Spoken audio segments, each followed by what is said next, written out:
When the Rieder Distillery went up for sale in 1992, John jumped at the chance and bought it.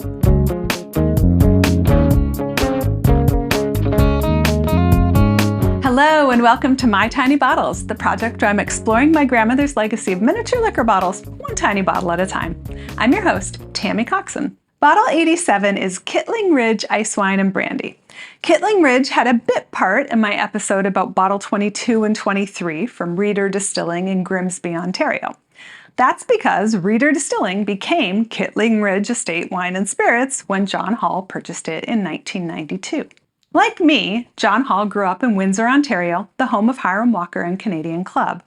He wanted to be a whiskey distiller, but Hiram Walker wouldn't hire him, so he became a winemaker at Chateau Guy instead.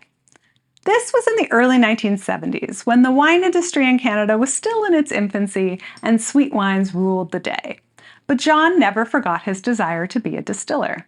In the late 1980s, John saw the new innovations in Scotch with single malts and in bourbon with small batch releases, like I talked about in Bottle 84, Jim Beam. But in Canada, the whiskey industry was declining and consolidating, and John saw an opportunity to take Canadian whiskey down a different path. When the Rieder Distillery went up for sale in 1992, John jumped at the chance and bought it.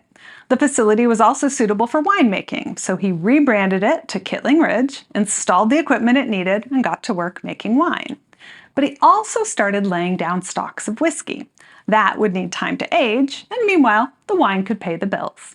8 years later, Hall released his first bottle of Forty Creek Canadian whiskey, and it did indeed kickstart the revival of the Canadian whiskey industry, which has grown from just 7 distilleries in Canada when he started to around 200 today.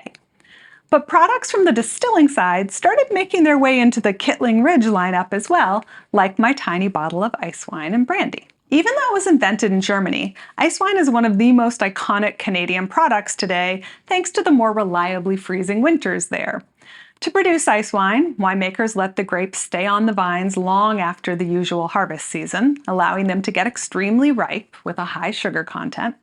The grapes are then allowed to freeze naturally on the vine, then are picked and pressed while they're still frozen, so only the most concentrated juices come out.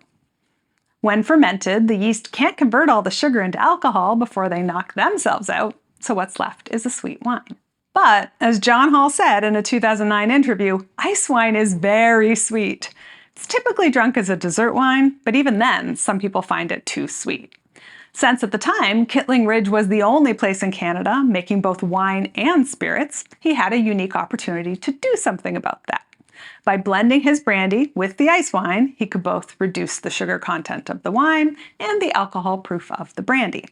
This created a unique combination, which at the time of the interview had won over 30 awards internationally. Since Otto Rieder had originally created Rieder Distilling as a brandy distillery, John had supplies of aged brandy ready to blend right from the start. The Icewine and Brandy blend was included in the Kittling Ridge opening lineup in 1994, which also included an Icewine and Eau de Vie blend, and Sauvignon Blanc and Cabernet Sauvignon table wines. While Kittling Ridge started with wine, those laid down barrels of whiskey paid off. By 2012, Forty Creek Whisky made up 85% of the company's business, and they rebranded the corporate identity to Forty Creek Distilling.